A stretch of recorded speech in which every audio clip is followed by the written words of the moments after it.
So, good afternoon, everybody. My name is Benjamin Tallis from the Institute of International Relations, and I'm really delighted to welcome you today to a joint event between the Institute of International Relations and the Canadian Embassy in Prague, who combined to bring Professor François Crépeau, who is not only a full professor at the University of McGill in Canada, but is also the UN Special Rapporteur on migrant rights, for a discussion today that I'm sure most of you will agree is much needed in the Czech context as it is in the wider European context on migration.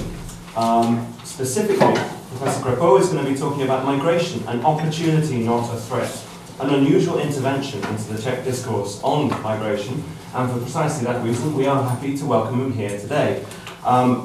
We are hoping for a lively discussion. I have a suspicion we're going to get it, because this is indeed not a common point of view to put across in this context, and we have a variety of views across the panel and in the audience indeed, and I'm delighted to see that we're joined by some very distinguished guests today, and we're looking forward to engaging you all in discussion after Professor Crépeau has presented his views, and we've also had the views of our two distinguished discussants. Dr. Veronika Bílková, who is a research fellow here at the Institute of International Relations and is also the head of the newly established Centre for International Law, and together with the Centre for European Security that I run here at the Institute, we're happy to provide this opportunity to discuss today.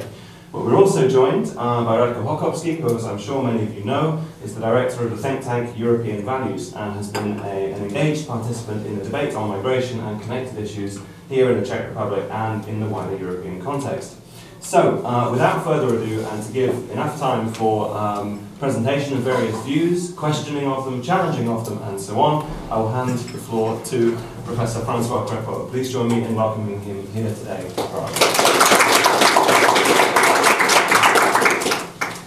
Thank you very much. Thank you for inviting me, and I'm looking forward to this discussion. I received 4 questions. I've regrouped them into 3, and this is an informal setting, and I consider it an informal setting. So don't hesitate to intervene, to ask questions, etc. Let's it be a lively discussion. So I'll give you a number of informal reflections on the series of questions that was asked, and then there were more questions that were not given to me, but I'm sure that Ben will ask them in due course. The first question was, why is the migration happening now? So there are reflections about the question itself, and there are potential elements of answer to that question. First of all, the question itself, why is the migration happening now? As if migration had never happened before. Migration has always happened. We are a migratory species, a migratory animal species. That's who we are. We appeared in Africa 200,000 years ago as a different species from our predecessors, and we've conquered the planets 10 times over since then. That's what we've always done. We've gone out of Africa about 70,000 years ago, entered Australia 60,000 years ago, entered Europe 40,000 years ago, entered North America 18,000 years ago approximately, and reached Tierra del Fuego at the bottom of South America 2,000 years later, 2,000 years to go north to south on the continent. We are migrating all the time. We're moving all the time. And I'd like to ask the question, who lives today in the city of birth of your 4 grandparents? The city of birth of your 4 grandparents. See? So no one, usually I have 1 hand or 2 hands because it happens. But most of us have a migration experience within 2 generations. And we should not discount rural exodus, because I suspect that my family comes from the rural side of Western Canada, and rural exodus was a huge migration, and it was an important migration culturally. The rurals came to cities. They were despised by city dwellers. It was a huge cultural shock. We had to adapt to that, to build schools, build hospitals, build roads, build dwellings, etc. It was a huge adaptation. It was a real migration, not very different from what we're seeing. We don't conceive it as migration, but very often they came also from parts of the country where the dialect was different and they couldn't understand the people in the city. So this was a migration, and we have to understand that this has always happened. And I'm sure that the Cathedral of Prague was not built only by Prague citizens. There must have been, Italian stonecutters and British wood carvers and other architects and engineers and all sorts of workers as well. That's the first element about the question. The second element is that this migration has happened over a long period, but in recent years there have been changes. One of those changes was that there was a democratization of intercontinental travel starting in the 70s, when jet travel happened. There was also a democratization of what was happening in the global north through television and then VHS, videos, etc. Suddenly people knew. People were watching Dallas, for those who remember Dallas. People were watching Dallas in Central Africa or in Asia and knew what, or thought they knew what was happening in Texas. So there was also this cultural appropriation that existed in at the end of the 70s, 80s, 90s. The word asylum seeker dates back in the media degradable language to 1982. Before that, there was no asylum seeker in the language. It didn't exist. It appeared in 1982. Why? Because people started moving on their own. The last element, which is very important for us to understand recent migration, is this. Google Maps plus telephone to your cousin in Berlin or in Frankfurt or in Southampton. And we've seen that over the past few years. This makes a big difference in terms of moving around. It makes a big difference in Europe, but also in Africa and elsewhere. So why is migration happening now? Well, it's not happening now. It's always happened. But now there are specific factors that make this migration even more possible. Then I put two questions together. One question was, is there a historical precedent for an action plan that the EU can use to address the current crisis? And there was another question related to that one. Can comparisons be made between current migration flows and migration flows in the past? If so, what results would we get from such a comparison? Well, if we take the recent past only, and I take the perspective from Canada, for example, Hungarian crisis, 1956, 200,000 Hungarian refugees in Europe, 40,000 taken by Canada. Prague, 1968. I'm told that the number of Czech citizens that came to Canada was about 30,000. I haven't checked that number precisely.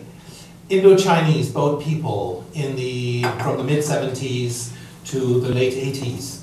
3 million refugees resettled to the West, including Canada. We took 60,000 Indo-Chinese refugees in 1980, 1981. And 3 million were resettled, mostly to the US, over 1 million, but also elsewhere in Europe, in France and elsewhere. The Kosovars in the 90s, the Bosnians in the 80s, I mean, all in early 90s, and the Kosovars in the late 90s, early 2000s. I mean, these are all migrations and refugee flows that happened, that were managed, organized, dealt with, and which produced, for most of the countries where these people went, very good results. I mean, the intake of Hungarians and Czech Republic in Canada, for example, in the 50s and 60s, was extraordinary. This was a great boon in terms of the skills they brought. Many of them were intellectuals, in terms of what they became, and their children, and the children of the Indo-Chinese boat people, are now in our universities, in civil service, etc. Three, and so I would say, before going to three, so I would say that for the best example of mechanism used in the past for welcoming the type of refugees that we're dealing with the Syrian crisis is the comprehensive plan of action that was adopted for the Indo-Chinese refugees, the boat people. Because the objective was to empty the refugee camps of Thailand and Hong Kong and other places in order, because Thailand and Hong Kong and other countries were threatening to send these people back to Vietnam and Cambodia. And so the idea was to take them in, and they were taken in in their vast majority. And we resettled 3 million, which is the equivalent of the number of Syrian refugees we're talking about. We're now at 4 million, but 1 million are in Europe. It's the number of Syrian refugees so it's comparable. This resettlement of 3 million Indochinese was done at a time where the global north was much less populous and was much less rich than we are now. We're much better organized than 40 years ago. We can do it. It's not something that is beyond. We did it 40 years ago. We can do it again. Third question was, are the responsible agents hesitant to explore new solutions to the problem? If so, why? I would like to speak to, I think, one issue which I think is the biggest hurdle in the crisis. The crisis, the migrant or refugee crisis in Europe, is not a crisis of capacity.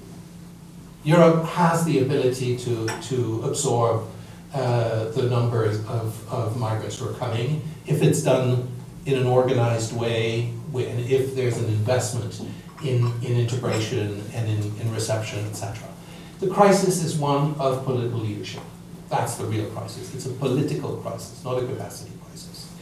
And the political crisis comes from the fact that for 30 years, the dominant political discourse is that of the nationalist populist movements in most of our societies. Why is that? It's because the political system we share in the global north, and with many countries in the global south, but in the global north in particular, is electoral democracy. Electoral democracy is a system based on political incentives. Politicians react to political incentives. If they see that there's a new group of voters, they will try to absorb that new group, to sway that new group of voters, to woo that new group of voters. And that's what, and I'll take just one example, but we can take many, that's what women experienced. They got the right to vote between the 20s and the 50s, depending. Switzerland much later in certain cantons. They got the right to vote, and then they exercised the right to vote so they could punish or reward politicians. And then they were members of parties, and they helped change the program of parties. And they became candidates, they became MPs, they became ministers. And they changed the language and the behavior of the political class regarding women. When I was young, politicians could still make sexist jokes. It was considered funny. Berlusconi and others still think it's funny, but they're in the minority today. Today, a sexist joke is a black dot on a politician's career. It's difficult to get out of it. It'll be repeated and repeated and repeated, especially with social media. So women have been able to change the stereotypes, the generalizations, the myths, the fantasies that were current in the political discourse about the place of women in society. And it's true, and we take other historically marginalized groups, like detainees, aboriginals in my country, minorities in many countries, gays and lesbians, persons with disabilities. All those groups who were politically marginalized have been able to gain a measure of protection for their rights by entering the political fray because they were able to punish or reward politicians. And they made gains. They made legal gains, they made political gains. Migrants, it's not going to happen anytime soon. They cannot reward or punish politicians. And that is a big problem, because what we've seen in the past 40 years is that the nationalist populists have one discourse, and often one only. If we take Marine Le Pen, for example, and her father before that, no one knows about her agricultural policy or industrial policy. No one knows about that because it's not her subject. She has only one subject, which is national identity, migration, and Europe in the fact that it is a threat for national identity. And this has been the case if you think about Nigel Farage, to take other countries, you think about The nationalist populist discourse has essentially one issue. It's a one-issue movement. But there's no one in front on the political stage. Mainstream politicians have nothing to gain by defending migrants. They only have to lose. And you have this conversation between the political strategists and the head of a mainstream party who would like to be more pro-mobility, pro-migration, but the political strategist will tell him or her, if you say what you think about migration, we're losing points in the polls. If you want to win points in the polls on migration issues, I can tell you what to say, but you won't say it because it's against your principles. So shut up. And that's what's happened for 30 years. The mainstream pro-migration, pro-mobility, pro-business, because the business community is very much in favor of mobility and diversity. But they won't enter the fray because it damages the brand. They hate nothing more than a toxic political debate. So, but those politicians who would like to have more diversity, more mobility, and more migration are in fact silenced in the debate, and they stay silent. So we have a problem here of allowing migration issues being debated in the way that other issues are debated in our society, with usually two sides competing and using all the tools at their disposal. The only country where you have a real debate using all the tools at your disposal is in the US. Why? Because next to 11 million undocumented migrants who are the object of the fury of the Tea Party and other parts of the Republican Party and some parts of the Democratic Party as well, especially close to the unions, you have a, if I'm not mistaken, 17 million American-Mexican community who votes. And they care about what happens to the undocumented. Therefore, there is a group, a constituency, who can punish or reward a politician.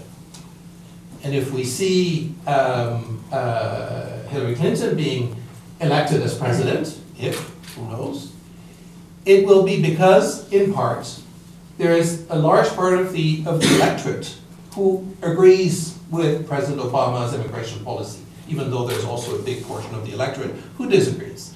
But there is a balanced debate. And in that debate, what you see, which is very interesting, is that you see social science being used. The Pew Institute, the Migration Policy Institute in Washington are publishing constantly studies, as are many institutes around the world, about what immigration does to countries. And very often, those studies are simply not used in the political debate, because those who could use them are simply keeping mum. So you have studies everywhere in most of our countries showing that the effect of immigration on unemployment is nil at worst, or even positive in terms of creating jobs, slightly positive in most of our countries. This never gets into the debate because the slogan that is most often heard is the one that Jean-Marie Le Pen in France said over 30 years ago, which was 2 million immigrants, 2 million unemployed. As if this equation meant anything in economic terms. It's an economic stupidity to say that. And yet, it has currency. Most economic studies will show you that this is not true, except for small pockets in specific portions of the labor market. Migrants create jobs, migrants take jobs that the citizens won't do, and all in all, unemployment does not rise, even when you have a huge migration influx. But that doesn't get into the debate, because the politicians who could use those studies are not carrying them, because they're still keeping mum. So we have a problem, which is a structural problem of electoral democracies. Electoral democracies only work for those who vote. No taxation without representation is an old slogan of the American Revolution, over 200 years ago. In Switzerland, 24% of the population is not citizen. They pay taxes, they obey the law, they have nothing to say about how the law is made, and they have nothing to say about how their taxes are spent. And in many countries, the percentage is smaller, but still significant. We would have a very, very different debate if long-term migrants were able to vote, if they were a constituency. We would have a much richer debate if we could have that. I don't think it's anytime soon, but I think that's one of the reasons why we don't have rich debates about migration, rigging the challenges, because for sure migration is not only about success. Migration is a social change that needs to be managed in the same way that we've managed the rural exodus. It's not different. Creating new schools, creating new opportunities, new training programs. We have to do all this. This is an investment in the next generation. We did it for the rural exodus, we can do it for this, and we will reap the rewards over the long term. It's not something we can fix in a few years. It's a long-term plan, and we don't hear politicians talking about a 25 or 30-year plan on migration, and that's exactly what we should be discussing. I'll leave it at that for the moment. Thank you very much indeed. I mean, yes, clearly a long-standing maxim has been for evil to spread throughout the world, all it takes is for a few good men to stand idly by. And that's exactly what we see in Professor Crépeau's analysis of the politicians who could be standing up to this, but instead pander to fear. I'd like to ask you why there is so much fear of inward migration. What is driving this? What means that politicians can actually play that card, or at best stay silent? Why is there so much opposition and fear of inward migration, and is this justified? I think there has always been a fear of the other. That's part of how we function as human beings. In other periods in history, there was fear of the Phoenicians and the Greeks and the Normans and the Vikings, and I mean, there was my grandmother, my French grandmother was fearful of the Germans. I mean, there has always been fear for the other. The issue is how we otherize, how we decide who is the other.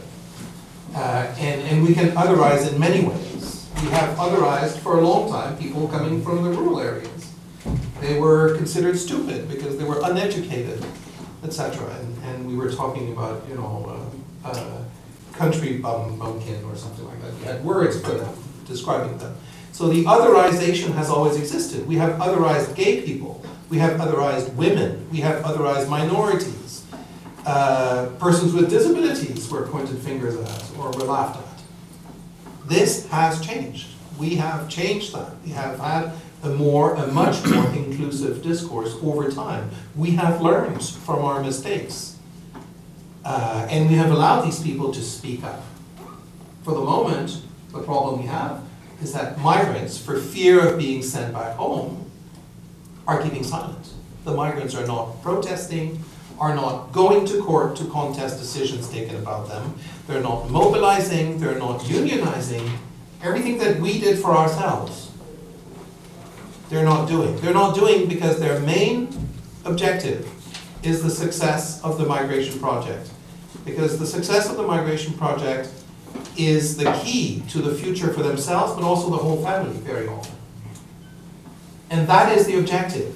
If raising their voice, speaking up, risks endangering the migration project for the whole family, that's not the objective. Most migrants have, as the best strategy they can, moving on. That's, okay, I haven't been paid for 3 months, I'm not going to court. I'm just saying, okay, I haven't been paid. Let's find another employer, let's move on. And in 2 weeks from now, I'll be able to send money home.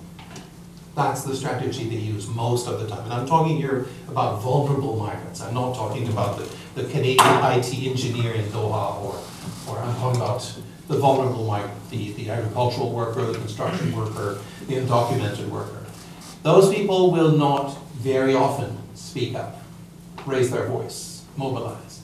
Unions have not been very welcoming historically. They're more welcoming now because they realize that there's a group of people who could become due-paying members of the union, and that their situation today resembles eerily the situation of industrial workers in the 19th century. That's exactly the kind of people for which they were created. They have sort of forgotten that, but that's the people they were created for. All those rural people who, through rural exodus, arrived in town and went into the industrial factories that were created. Well, that's exactly what we have now.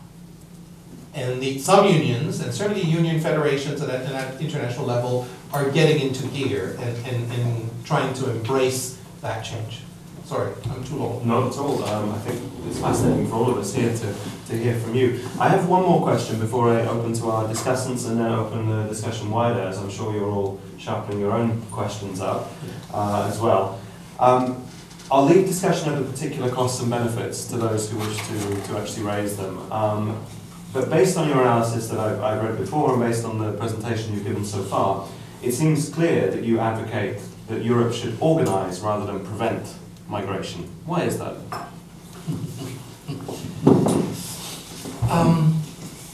I think the first element is that migration is going to happen whether we like it or not. Migrants are going to come, because that's what's always happened. It's not because we have this idea of border controls for 200 years that we're going to change a behavior, a migratory behavior, which dates back 200,000 years for our own species, but which dates back several million years for the animal species we've come from. It's not going to change because we have this idea of territorial sovereignty being limited, limiting movement. For a long time, territorial sovereignty did not limit movement. People were not stopped at borders until very recently. Travel documents date back to the second half of the 19th century. The invention of Bismarck and Napoleon III, really. So this is brand new. It's not going to change who we are, and we are going to move. Hopefully in a regular manner if we are offered the possibility, but we're going to move irregularly if we need to. We've always done that. And every one of us is descending of migrants who have traveled regularly or irregularly. And to me, that's very important. Sorry, repeat the question. I don't know where I'm at now. That's okay. Now, why should Europeans organise rather than prevent migration? So, first point, migrants will come anyway. Second, at the moment, because of a lack of official channels for migration, they travel with smugglers. Now, we all agree, and we all agree that smuggling is not a good thing. Smuggling is done by often criminal networks, not always, but most often by criminal networks. But I will repeat the words of the Canadian Council for Refugees. Smuggling is a nasty business, but it saves lives. Many Jews were happy to find a smuggler to escape Nazi Germany. Many Spanish Republicans were happy to find a smuggler to escape fascist Spain. And it was the same for the Indo-Chinese who had to buy the boat, or buy the place on the boat, to escape Cambodia or elsewhere. Smugglers around the world are helping people to survive. Not that they're nice people, but in the family folklore, thank God the grandfather found a smuggler. Because that's why we're here. And we have to realize this, that smuggling is an opportunistic business. If you offer mobility services, smuggling disappears. In the 50s, 60s, and early 70s, millions of Africans and Turks entered Europe. There was no smuggling, no one died in the Mediterranean. Everyone had papers, there was no freedom of movement in Europe at the time. Everyone had papers, either because they needed a visa or didn't need a visa, but they could get the visa if they needed one. They took the ferry, it cost them very little, and they were controlled, their papers were controlled at every border. There was no need for smuggling. No one died. So it's not science fiction to ask to come back to an era where everyone's papers are controlled, but it's actually relatively easy to get those papers because we allow this mobility. So to me, that's the point. The point is allowing mobility so that we can better control. If people have papers, they will go to the border guard. If you don't provide papers, they will go to the smuggler. Actually, by wanting to control, by stopping people, you're losing control. If you want to control, offer papers, they will come to you. And we'll know who is around. And if you allow them this mobility, they will not hesitate to come in and leave and come back.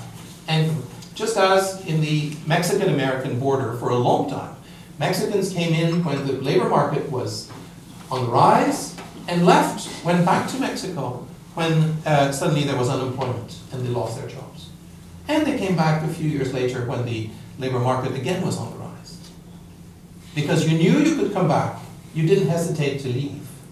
This is what happened after the enlargement of 2005 with Britain and Ireland, which kept their borders open, the only countries that kept their borders open to Central and Eastern European countries who joined the EU. 1.5 million Central Europeans entered Britain and Ireland, and you can have a beer in Dublin. I was there in 2007. You can have a beer that wasn't served with a Polish or Latvian accent, and that was great for Dublin. It was great for Britain.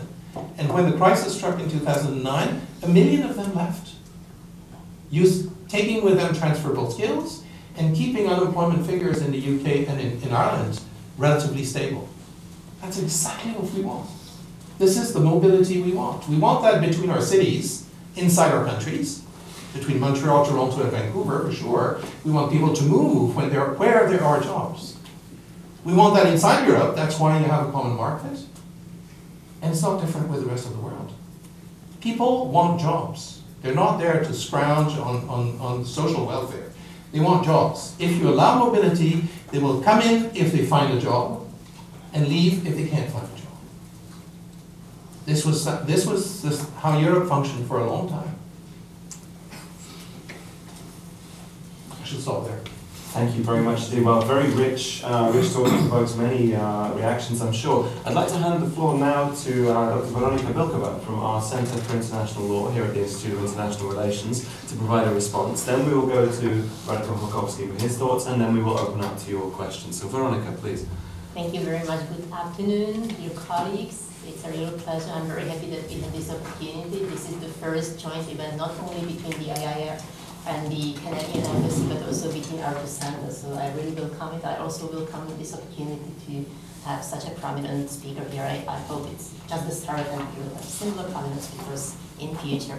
Now my role is not an easy one because I didn't know what the speech would be about. So I'm sure the best ideas would come to my mind this evening when I will think about what has been said. Also many things have been said, so it's not easy to react to all of them.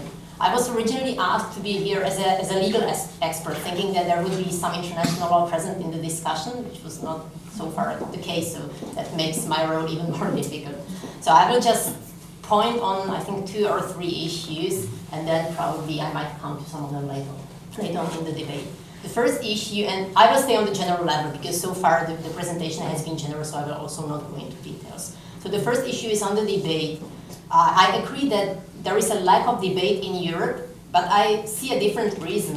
I do not think it's because there would be one dominant voice, that means that against migrants. I rather think that there is no debate because simply there are 2 parallel talks, 2 currents of thought speaking next to each other but not together. That's the problem I see in the Czech Republic, but I also see in wider Europe. So we have 2 different positions, and if I can borrow from the title of your lecture, one of them presents migration as a threat and the other one as an opportunity. And there is nothing in between, while I would move somewhere in between myself. So let me start with these 2 currents. So on the one hand, we have this threat current, which describes migration in very black terms. And actually it's quite interesting because these 2 currents, though they use different evaluation, they are very similar to each other. They have a clear enemy, they have a clear explanation, and they have a clear assessment of what is going on. So for the threat current, the current migration crisis is a bad thing. The migrants are enemies, so they have an easy identification of the enemy, that's the migrants, because they are strange, they come from outside, we don't understand them, that has already been said. And then the only strategy to use is really to keep them outside, because once they come to Europe, that would be the end of our values. That's the first current, and I think you can easily attribute some names to it, because you know that it's quite present in the Czech Republic. So that's the first one. Then we have the opportunity current, which in my understanding is equally one-sided and equally, it's quite similar to the first current. And this one sees everything in white pictures. So migration is by nature very good. It has no downsides, it's just an opportunity. Everything is good about it. We should welcome migrants because they would bring opportunities to our country. No one cares about their country, but that's another issue. Migration is good for migrants, migration is good for us. And we also have an enemy. The enemy is the public, because the public is stupid, and the enemy are politicians, because the politicians are equally stupid, and they do what the public want them to do. So we have this current portraying migration as something very good. And I think as usually, truth is somewhere in between, because as any social phenomenon, migration brings opportunities, but it also brings risks, and I think there are many examples of that. So we can go back to social studies, which would show us that, I mean, there are some positive aspects and some negative aspects. It's natural with all these phenomena. So what we need is these two currents to come somehow together and start talking about what actually could unite them, rather than focusing on these two very one-sided views of migration. And that is what is missing both in the Czech Republic and also in wider Europe or at the UN level. So that's the first point that I wanted to make, and a very general one. Then the second point, and now I will try to bring some law, because in the end I'm a lawyer, so I feel this is my obligation. I think one problem we have here with the debate is that we don't distinguish between different categories of people who take part in this migration wave, and that will be a very legal discourse, so I apologize for this. It's true that the lawyers are sometimes supposed to be too obsessed with categories, that's true, but I think that categories sometimes have a certain value, and that is the case in this scenario. So in my very simplified analysis, we have at least three categories of people who take part in this migration wave or migration crisis, whatever you want to label it. First, we have refugees in the legal sense. That means those who meet the definition of the refugee in the Geneva Convention of 1951. And now the definition of the refugee in the Geneva Convention is very narrow. It's so narrow that it would not cover many of people fleeing even from the war zones, because it really requires persecution, but which is a very individualized one. So it's a very narrow definition, but it would cover at least some people coming, for instance, from Syria, from Iraq, etc. It would also cover many of the people you mentioned, because when you spoke about migrants, you actually mostly used examples from this first or second category. That means speaking about refugees in reality. Now the legal background here is very clear. We have the Geneva Convention. The Czech Republic is party to the Geneva Convention. Most of the other countries, at least in Europe, are parties to the Geneva Convention. We have the obligation to, if the person meets the requirement for the refugee, to grant refugee status, which is temporary by nature. That's also a word which is missing in the current debate. But the refugee status is a temporary status. But during the time that the person enjoys this refugee status, he or she is entitled to certain benefits. Certain rights, that's very clear. So that's the first category. And just to give some numbers, this year, I think it's the number it's for last year, we had 1,500 applications for the refugee status in the Czech Republic. 1,500 coming mainly, and that's interesting because we normally, when we speak about refugees nowadays, we think about people from Syria and Iraq, and that's true that those are present as well. But the dominant groups are Ukraine, China, Cuba, Georgia, and Vietnam in the Czech Republic. So that also might explain why the discourse is a bit different in the Czech Republic, because actually we get other groups of people than the ones someone from Italy or someone from Greece would typically portray as a refugee. So much for the first category, for refugees. Then the second category, we have people who are not stricto sensu refugees, but who are anyway in need of international protections. For instance, because they flee from countries hit by war. They don't necessarily meet the definition, but still, they need protection because they can't go home. And for these, we don't have any specific tool internationally, but then we have some tools, for instance, within the European Union, or even within the Czech legal order. For instance, the institution of the temporary protection. That's a protection which is granted for a period of 1 year to a certain group of people. So for instance, the US, which has a similar institution, granted temporary protection to the Syrians last year or 2 years ago. And it always works for 1 year, then you can extend it if there is a serious reason to do so. It's one of the questions I've been asking myself during the whole crisis why the European Union has never thought actually about using temporary protection, at least for some groups of people, like the Syrians one. Now the status is again temporary, it again entails a certain amount of rights that are benefits that are granted to these people. And it's really a mass institution that means it is granted in the situation when something is needed to be done for a big number of people, and there is no time to do an individualized procedure as is the case with refugees. So that's the second group. And I think using this tool, temporary protection, would really be helpful with respect to people who really come from countries with a big problem, Syria, maybe Eritrea, maybe Iraq. And finally, we have the third group, the one you have officially in the mandate, that these are migrants. So those are people who come for other reasons. That might be economic reasons, that might be personal reasons, other reasons, anything else. Anyone who doesn't fall under the first or the second category is a migrant. Now, internationally, there is a convention on migrants. Neither the Czech Republic nor, just to use the other country, Canada, has so far ratified the International Convention on Migrant Workers. So far the regime is really at the national level, partly at the European level, and that also means that there is much more discretion granted to national states. There is no obligation for states to accept migrants. There is an obligation to accept refugees.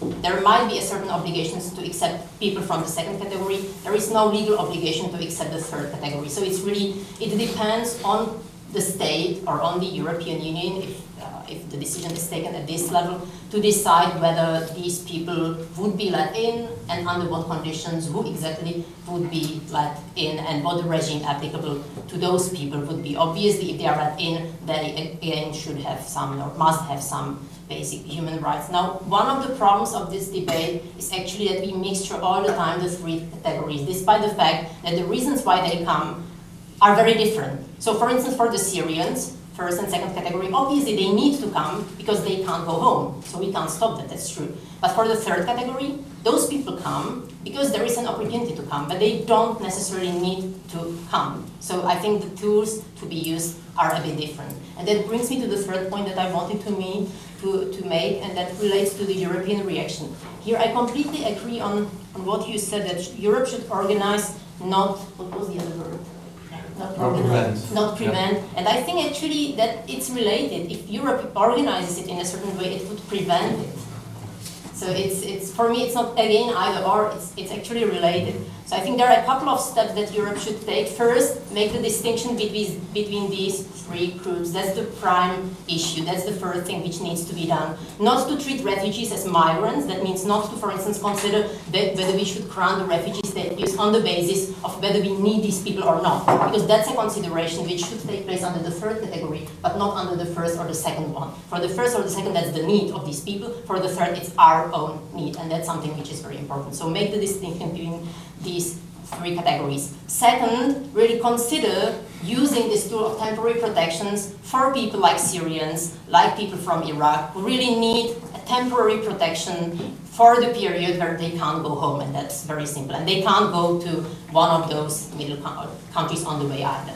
So that's the second tool. And third, consider whether some, and that goes back to your suggestion, whether some common rules should be adopted on the migration in the narrow sense. That means on those people who don't need to come but want to come for jobs, for other reasons. And here it's to be seen whether really this area could be Europeanized, or how to say it. I'm personally very skeptical about that. It seems that this is really an area in which countries like to keep some margin of appreciation or some whatever. So here probably that will be a very good space for you to come up with some concrete suggestions that could be used in Europe, but probably also outside Europe, that I've talked a lot, so I'll stop here. Thank you. Thank you very much, Veronika.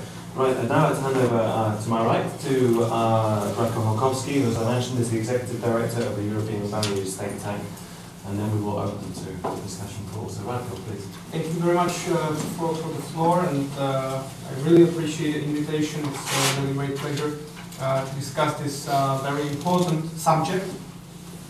And I would like to start by saying that I don't believe that migration is either opportunity or a threat. I think that migration is nor an opportunity, neither an opportunity nor a threat. Whether migration becomes a success or a failure, it doesn't depend on us. It's not a question of intellectual debate in this small circle. It actually depends on the migrants and the society which is either accepting or not accepting the migrants. And I think that we should pay much more attention to the migrants as people who are not just an economical creatures, but who are actually holding certain ideas, hopes and dreams on their trip, on their travel. But also the societies, the accepting societies or the societies towards that they are going, these are also people who have some ideas, hopes, dreams. It's of course true that these ideas might be under pressure or influence of different misinterpretations or false arguments and so on, but we should understand that this process is very much meeting or connecting of people, human beings. And now I would like to move to three terms which we have discussed, and I would like to be maybe a little bit more provocative in discussing them. I also think that this is actually the reason why I'm here, to bring maybe a little bit different perspective. First, management. Management of migration. I don't think that migration flows are only natural movements without any reaction or without any influence of concrete political decisions. I'm not saying that migration flows are not natural. Of course they are, but they are actually their timing, the number of people who are moving, the direction from and towards where they are moving. It's all caused by certain factors, very often political decisions in the countries from where are going, because some political leaders decided to make war, for example. And it's also based on political decisions in the country of transit, whether these countries are willing or not willing to accept the migrants or the refugees in that case. And of course, it's also a result, the migration flows, of the political decisions in the countries of the destination, where they want to go. Because some countries are more open, some are not that open. So, I mean, if we see migration flows as a result of political decision on a different place, in different places, then I think that migration can be managed. And it, by such a power as the European Union or other countries which have the economic and foreign policy and foreign aid and development aid instruments, they should be able to manage migration for the benefit of the migrants as well as in the benefit of their own societies. That's the first thing. Second is the notion of diversity. I don't think that diversity is a good thing as such. Why it should be? I mean, when diversity is understood as a situation where people with different backgrounds, with different abilities, with different talents are meeting and creating a competitive, healthy competitive society which is innovative and create some new quality. And at the same time, all actually share something. Then diversity is a good thing. But we can have situations, and we actually do have situations, when this diversity means incompatible views in terms of political system, in terms of organization of the societies. What I mean here is that people are not just economic creatures. They are bringing their own ideas, also ideas how society should be organized, whether there should be more freedom or authority, whether there should be more discussion or just accepting some, let's say, religious views. People have different notions of equality, of the role of different people in the society. If in one place meets people with incompatible views, political or religious views, then diversity is not a good thing. Third, integration. We haven't spoke about integration of migrants enough, and I think that we basically cannot speak with responsibility about migration without speaking about integration. But because it's directly integration which decides whether migration will be judged or evaluated as success or as disaster. Finally, democracy. I'm really glad that Professor mentioned the specific situation we are having now with current migration flows, because we are speaking about democratic societies which are actually deciding, have their say in the debate about migration and immigration, which was not the case hundreds or thousands years ago. It's very simple for undemocratic societies to manage migration, because people, the local people, or the people on the move have no say in managing or deciding in the debate about migration. But in democratic societies, and we are experiencing exactly that right now, it's really difficult, and we cannot neglect the views, the fears, and the concerns of the people. And here I would like to go back to what Professor mentioned about the last 30 years of increase of, let's say, nationalism in European or Western societies. I don't think it was only a rise of the nationalism. Of course, we can see the rise of different extremist, nationalistic, populistic parties, but at the same time, the mainstream view of diversity and migration as a good thing in Western Europe, it was also on the rise. It was incorporated into the school systems. Children were taught exactly about the concepts of migration and diversity as a good thing, and so on. So, I mean, is position of Angela Merkel a result of the 30 years of rise of nationalism? Of course not. And these are developments different in Western Europe and in Central Europe. Concerning Marine Le Pen, I think that actually these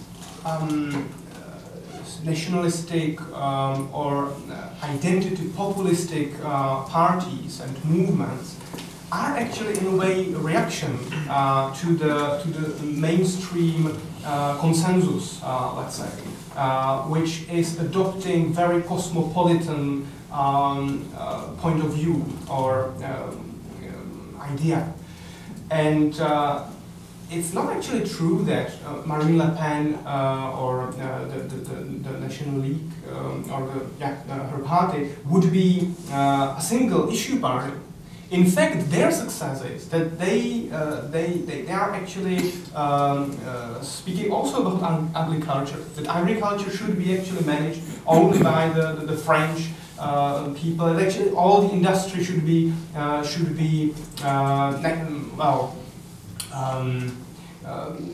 that France should actually protect French industries.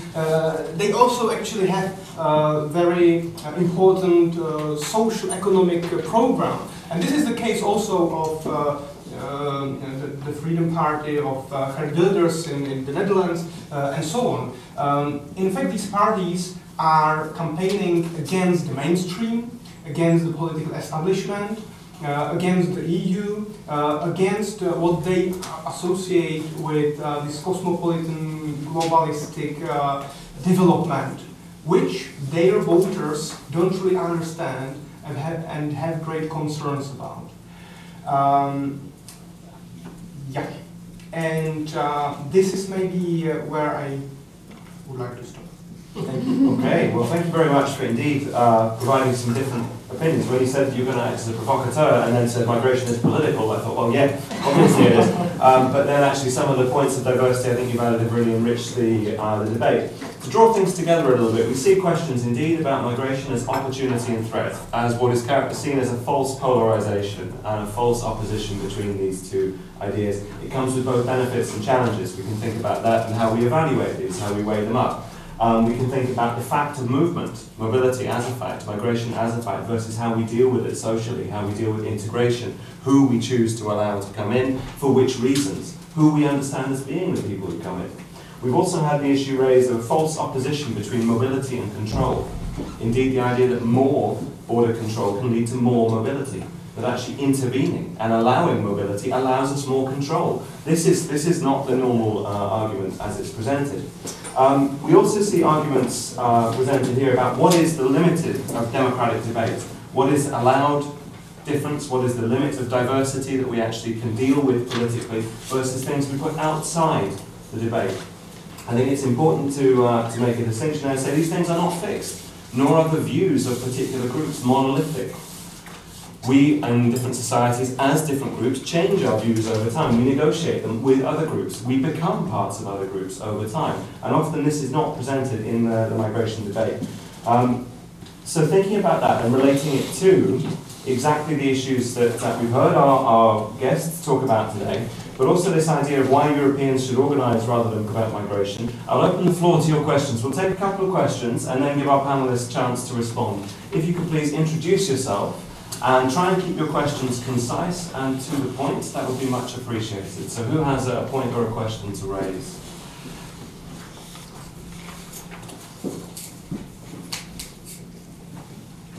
Yes, please. Thank you very much. My name is Jed. I am from the Philippine Embassy. I'm very interested in migration issues. I think the distinction made by Ms. Bílková about distinguishing migrant, not just as migrant generally speaking, but look at whether they're temporary migrants, whether migrants are wanting permanent migration because of choice, and refugees. The debate on migration in Europe, I lived there for 3 years working for the embassy, has been on the issue of refugees. So they're a different case, but in the media it's talked about as generally speaking as migration. So when Mr. Crépeau talked about managed migration, I think I think there are already many an acceptance that it's good. Migration could be positive for receiving countries and also countries of host and also countries of like the Philippines, country of immigration where we have temporary workers. So it can work for all. But when we did talk about Europe and migration, it's really focused now on the debate on the refugees. And I've talked to some of my friends on the street, how they feel. And I've talked to many good Czechs, good hearts. But when they talked about migration, even priests they say that they're very worried about this. And I would ask, why? Isn't it that we have to open our hearts because it's a moral prerogative for us to save lives? And many of these migrants cross the waters, and we've seen this child who died. It really was heart-wrenching. It, I think, made the countries open doors, but now it's more restricted. But I think the question is really, what if they were not Muslims? Would this fear be the same? Because I think it is also an issue, because they say the news of 9/11 and how it affected the U.S. and also the movements of terrorist groups in ISIS, and also what we've seen, unfortunately, in the world of bombings, really makes people more afraid and fearful. And these are Syrians coming from Muslim countries. So that's that fear, security fear, and also how they will change their lifestyle. Just my second point. Also in Europe, it's not like Canada, Australia, or the United States, where it welcomes migration. If we can just keep it a little short. So Europe may be different, because maybe Europe, it's harder to integrate here. because it's more parochial in that sense that it's the acceptance of integration, and I've heard this from a Swede, an Iranian who lived in Sweden, and she still feels that even if she was born in Sweden, speaks Swedish, she's not accepted as Swedish. Unlike in America where it's social mobility. If you're rich, you can go to Clubhouse and afford, then you're more integrated. So I guess I've said many things, but those are the general views that I'd like to share also, and perhaps some views from this. Thank you. Thank you. I think you're picking up on several of the themes that were raised by the panelists. Indeed, this limit of difference that is acceptable or that we can deal with, which Radko was dog whistling at, in relation to Islam. And that is clearly a key question that is raised here. Who can we integrate? Who can't we integrate? I'm sure many Europeans in the room are bristling at your assertion that Europe is more parochial than elsewhere. But why are we making ourselves out to be? Why are we actually giving this impression as Europeans? That's something we might consider. Are there any other questions we would take before returning to our panelists? Yes, please. We have two there. We'll take those, and then we will come back to the panel. So please. Thank you very much for the word. For the floor, my name is Tamar. I'm a researcher here at this institute, and also an associate professor of international and human rights law in Budapest. I am from Hungary, and I am in a constant fight with one of the governments who is using migration issues for very beautiful political communication. I have a very straight question there.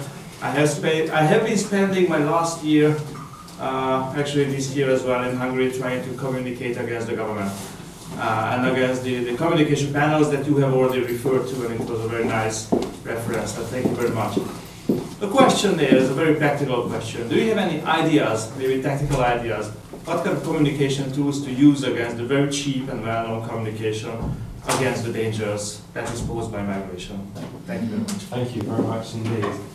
Yes, please. I'm the ambassador of Luxembourg, and the previous 6 months, Luxembourg had the presidency of the EU, and we were in the midst of dealing with the crisis. So I appreciate that Mrs. Bílková brought in the aspect of international law, because Professor Crépeau, I found two points interesting. You didn't speak about international law, and obviously you keep to migrants because that's your mandate. So my question is, how can you, as a special rapporteur, help us in this situation of crisis? Because that's another point that was missing in your interesting address, I guess. It was a sense of crisis. How can you help us out? Okay, I think we'll return to our panelists, and in the order they spoke, I would ask to respond to the questions from the audience and to each other's comments as well. So first of all, please, François. Okay, many points to address.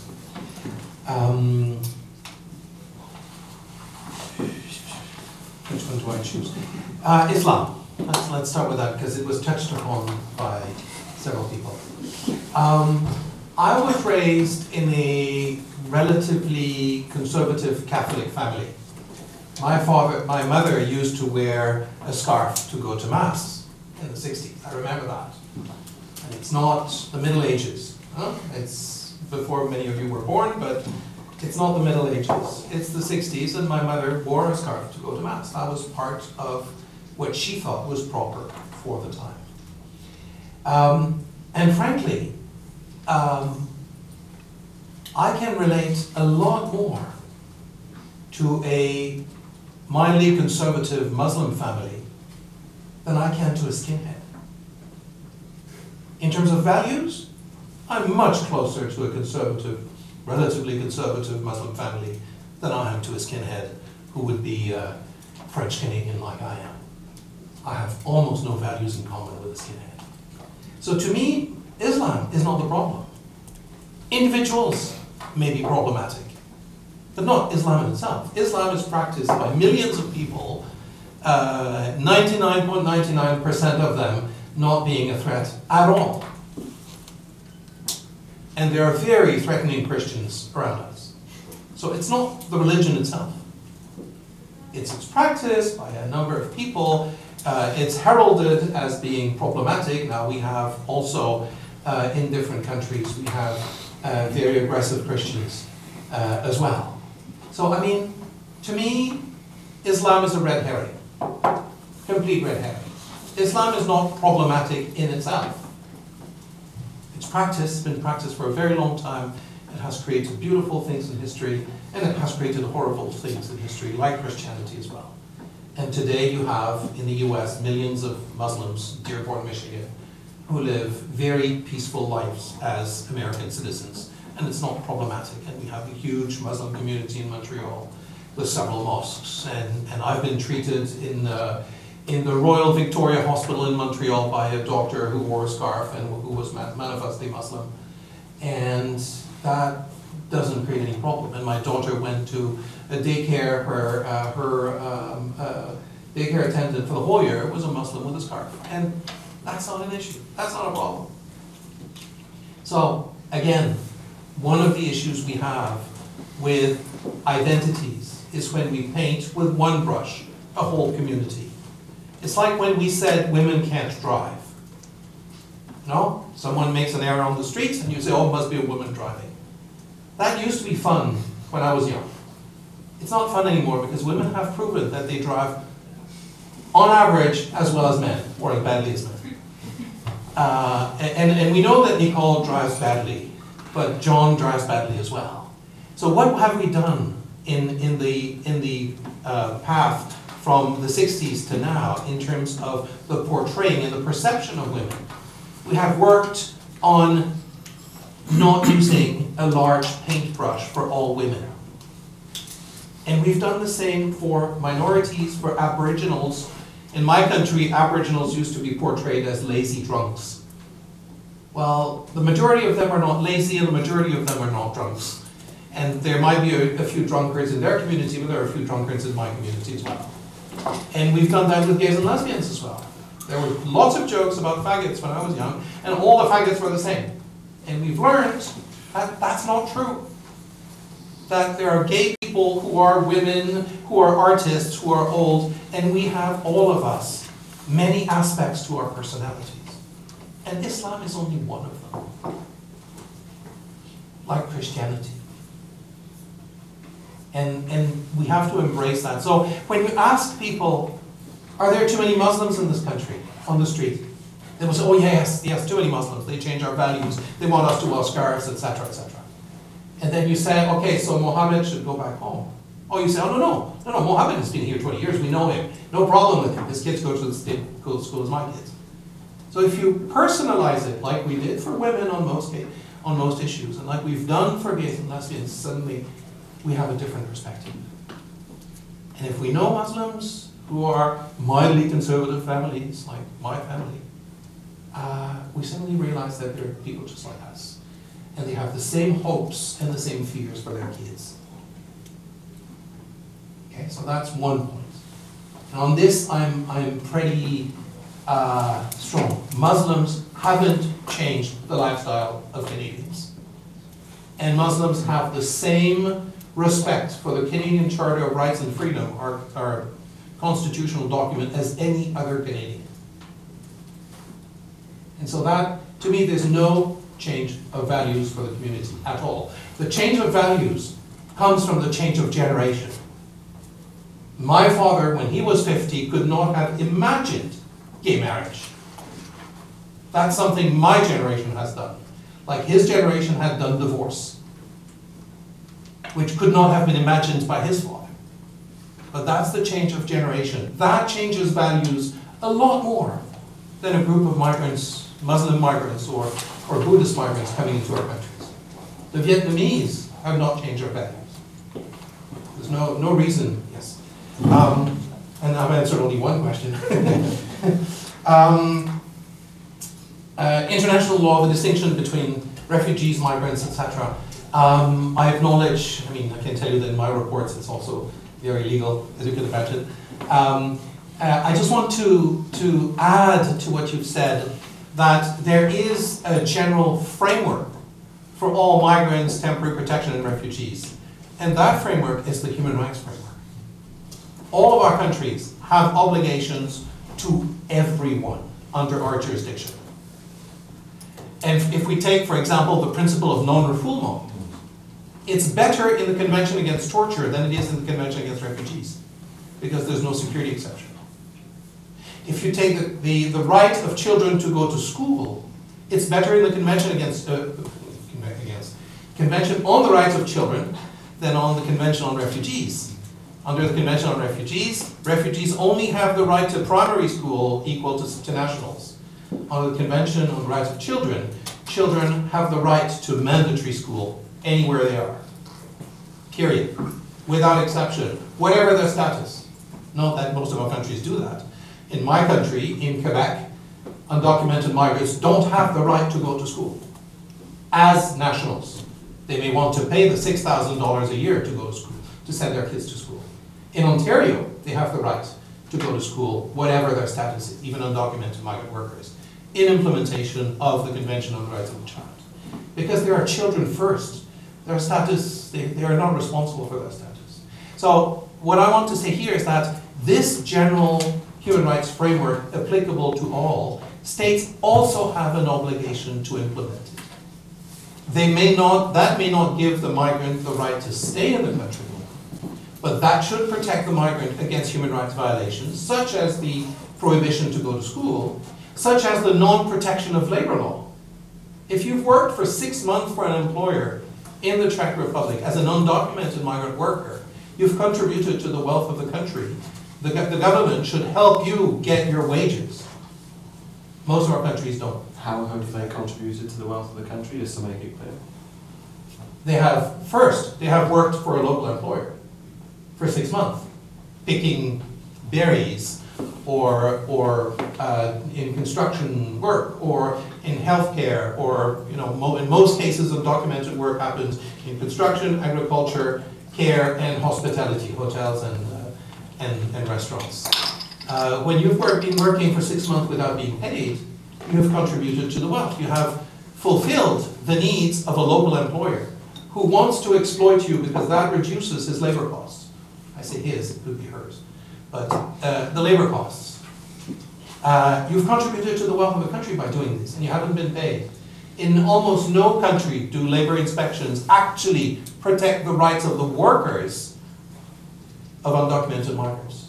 Because they are workers. Not only are they migrants, but they're also workers, but they're not protected. And so what I want to say is that the human rights framework should be used to protect everyone. And refugees have a special convention and a special status in that general framework. But so do children and persons with disabilities and other categories of people. And we tend to say in the public discourse, oh yes, refugees have rights, they can stay, they are protected, but others, they should go home. Well, not necessarily.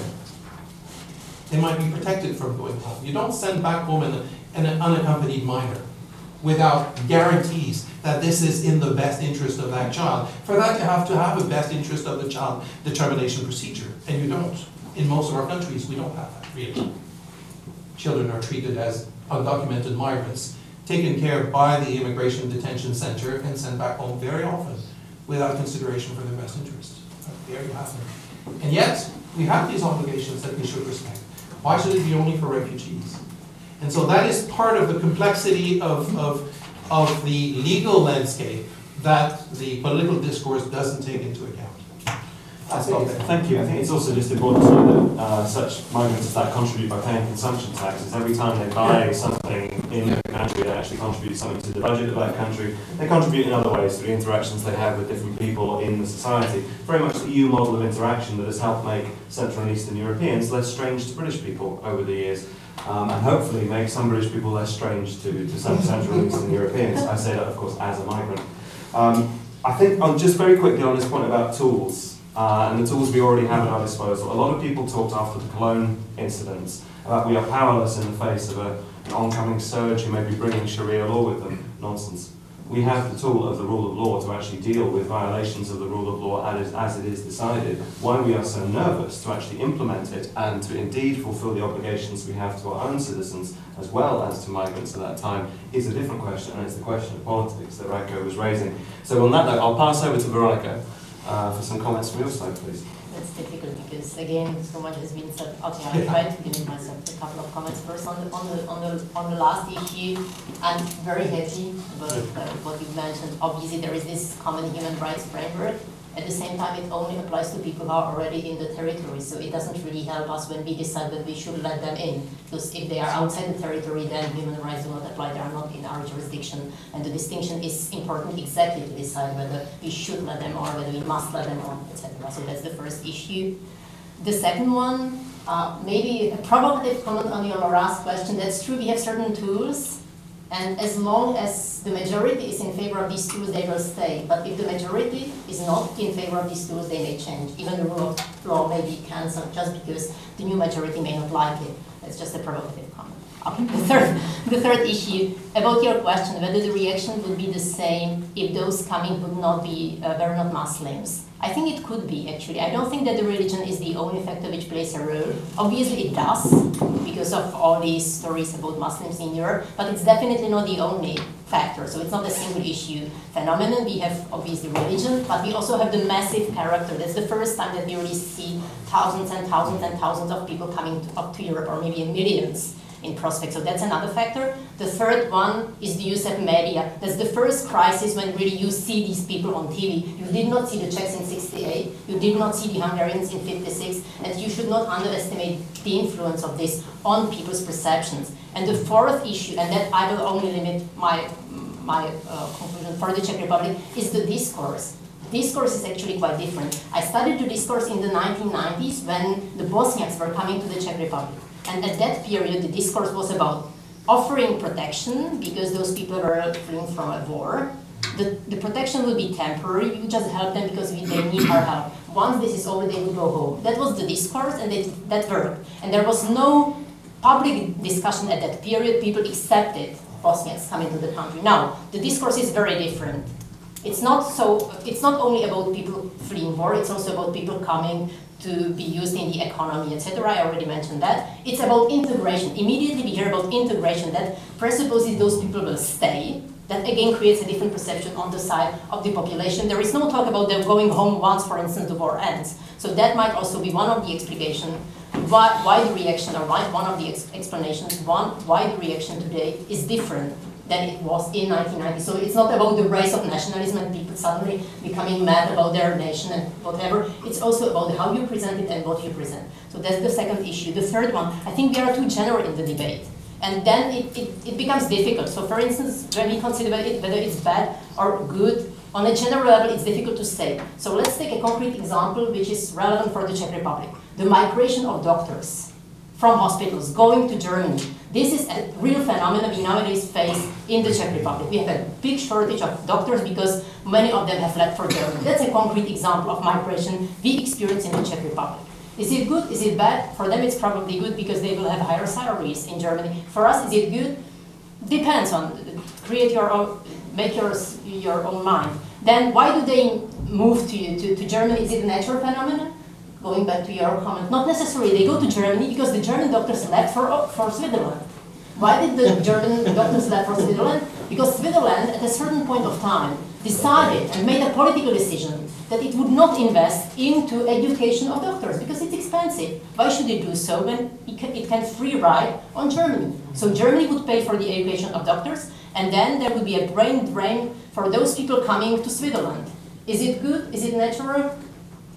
I leave it up to you to make up your conclusion, and also to have a concrete example of migration to see how complex is it. And finally, to finish with one thing, the Czech Republic is generally presented as a very hostile country to migration.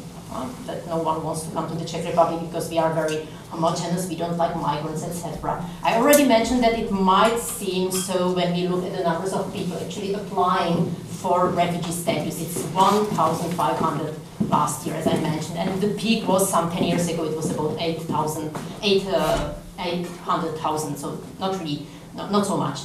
But try to guess how many migrants, that means people coming here for jobs, for living, do we have in the Czech Republic? So what's the number in your assessment? What's the number in your assessment? My assessment? Yeah. Yeah, I haven't read the figures recently. Yeah, that's why the question makes sense. Permanently? Permanent or temporary? Yeah. Like my foreigners. How many non-citizens live in the Czech Republic? Yeah, on at least a temporary basis. That means with a temporary permit. Yeah, more than tourists. Yeah, non-tourists. Tourists Yeah, obviously are not included. I have And we have 10 millions of inhabitants. Yeah, I know about the population. 150,000? I have no idea. 500,000. Yeah, Half a million, 420,000. mainly people coming from Ukraine, Russia. Is it so? It's such a small number. It's about 5% if I count.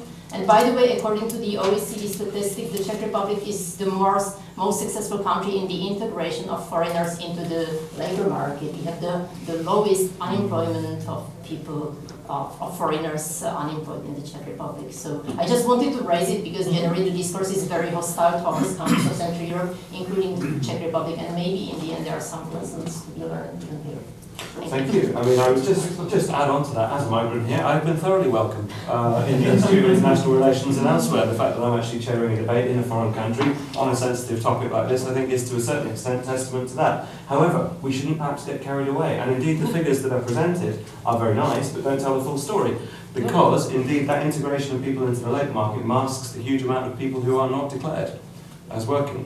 We know there's an enormous grey sector, particularly for Ukrainians and those actually working in caregiving, construction, roadworks, all the kinds of non-transfer activities that can't be outsourced to other countries. They're very much fixated, located industries, and we see a huge grey area there. But we shouldn't be too down. Indeed, we can integrate people, people from different countries. But so that then says, why are we scared of integrating more? And also, why is there a presupposition of difference and a presupposition that difference brings problems? And why should we integrate more? Right, exactly. This is another question. Okay, why should people integrate? Which raises questions around the whole multiculturalism issue. So on that note, I will hand over to Radko. Okay, thank you.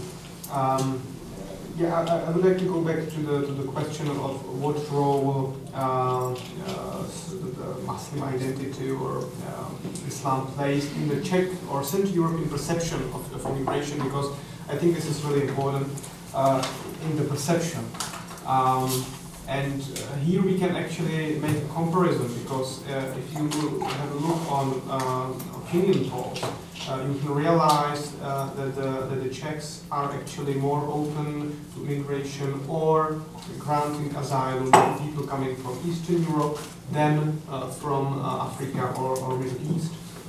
And of course, you have this quite a disproportional increase of fear of Muslims, which is represented, unfortunately, both by the political representation, but also of grassroots civil society movements, which are only now transforming into even political parties. And this really shows us that the Czech society, but this place, this is similar to other Central European countries, that perception of Muslims and integration of Muslims is really perceived as problematic.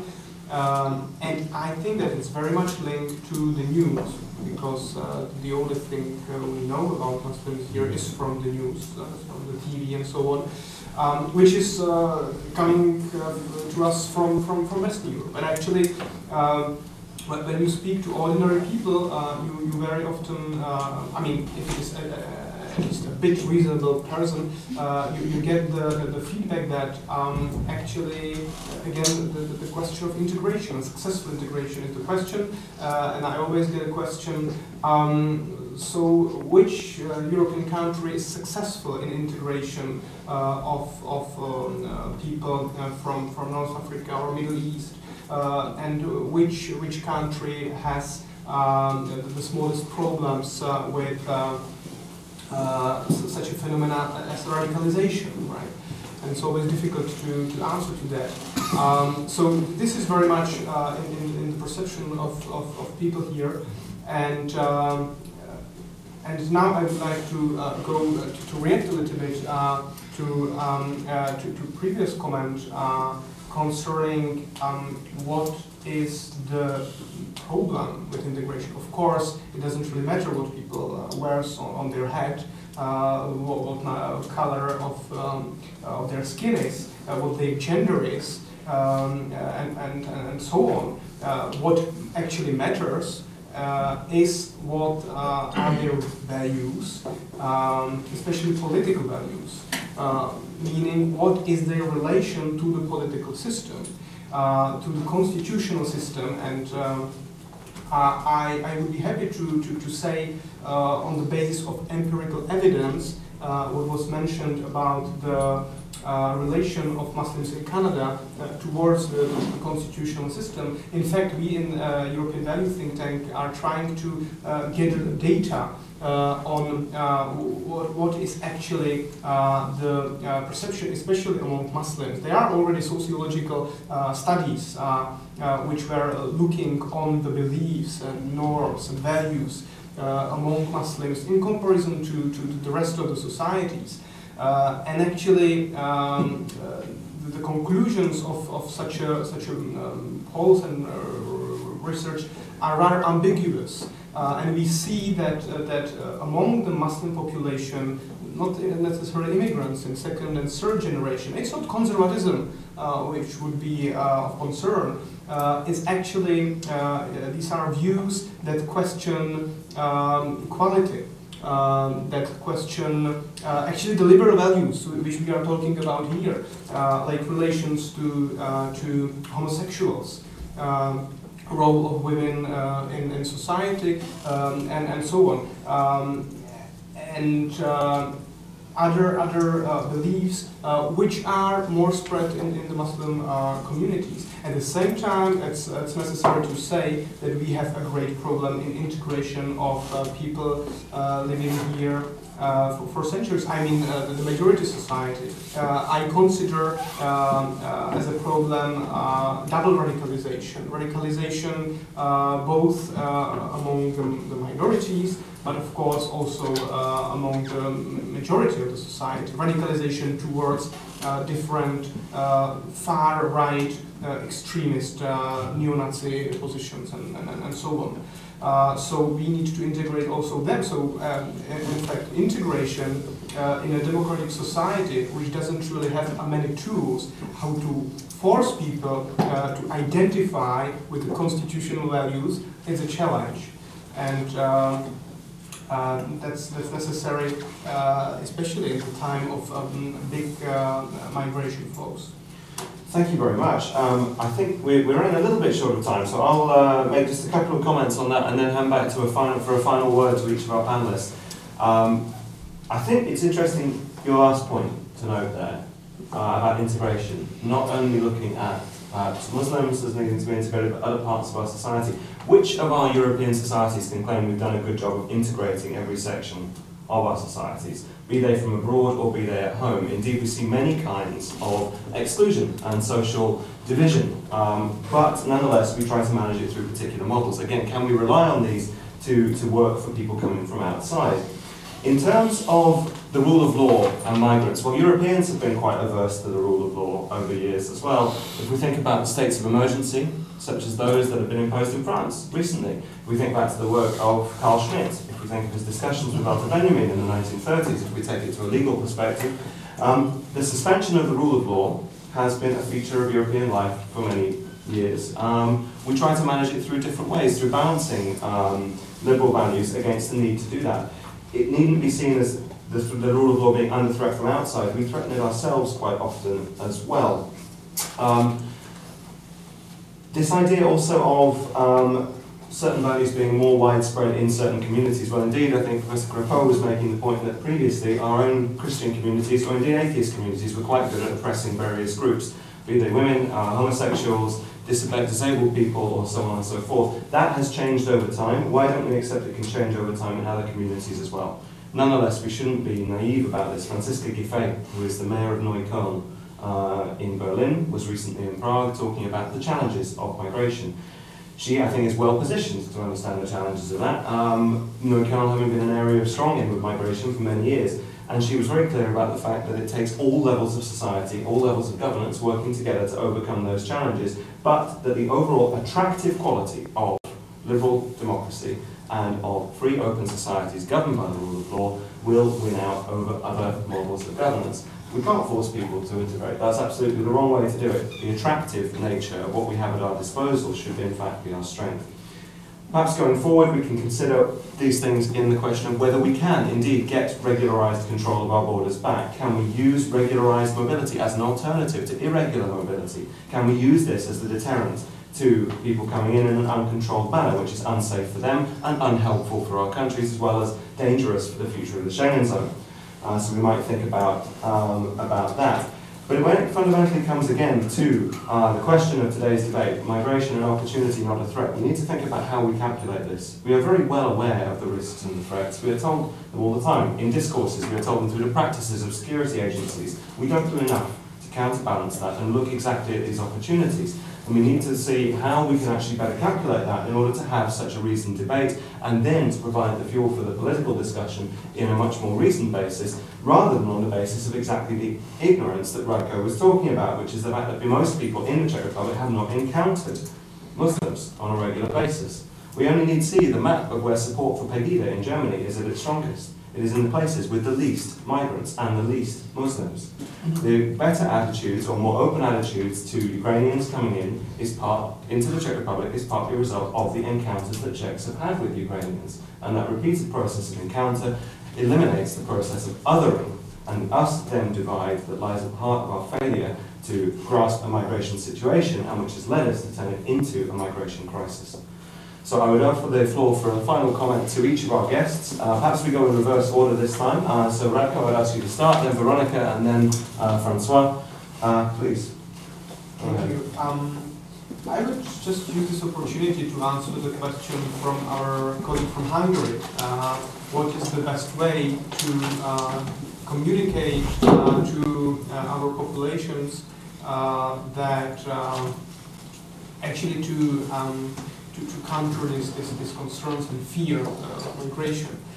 I think that we will not manage it unless our governments will actually show the people that they have at least some control under the situation.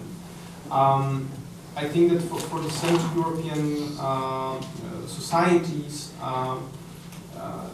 the major reason or source of concern is the feeling that there is complete loss of control over what is happening, that neither the EU nor the national governments have any control of what's happening, how many people will be in our countries, and so on.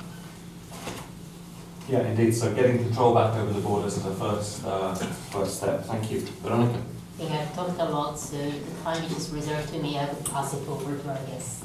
I'm very gracious of you. Thank you very much indeed. Okay, François, please. Continuing on with what Radko was saying, I think one of the problems we have is that we have conceptualized territorial sovereignty as the ability to stop everyone at the border,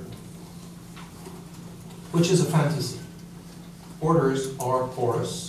Democratic borders are even more porous. They have always been. Even the Iron Curtain was porous. And we celebrated that porousness at the time, celebrating the smugglers who helped people get out of behind the Iron Curtain when we were in the West. And that's a big issue. And I think the conceptualization here is very important. Prohibition, the trying to stop a behavior which is considered normal by the people who are using that behavior, is part of the problem, not of the solution. This was the lesson of the Prohibition era in the US.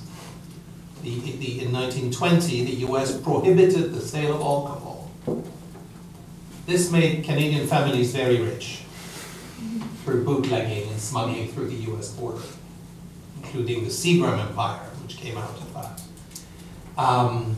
And it took 13 years for the Americans to realize that prohibition was creating Al Capone and was killing Americans, and there was tax evasion on a massive scale. So in 1933, they stopped prohibition, they legalized, regulated, and taxed alcohol. And we've had that regime ever since, and it works. And people can drink. Same thing for a war on drugs. 40 years of the war on drugs, and the cartels are deadlier than ever. And the money that goes into this criminal activity is enormous. Imagine if that amount was put into development instead of going to criminal gangs. And we're moving towards legalization, regulation, and taxation. Slowly, very slowly. California, Utah, Uruguay, soon Canada. Canada will legalize marijuana soon, next year, bill. And this is the right way to go. The money will stay in the pockets of Canadians and will go to the taxman, part of it, and Canadians will be free to smoke whatever they want. And you won't have all these young people getting criminal records for nothing. And the police will be able to go after the real criminals, freeing time and resources for going after real crimes. I mean, it has only benefits. To me, the same reasoning apply to migration. Legalize, regulate, and tax.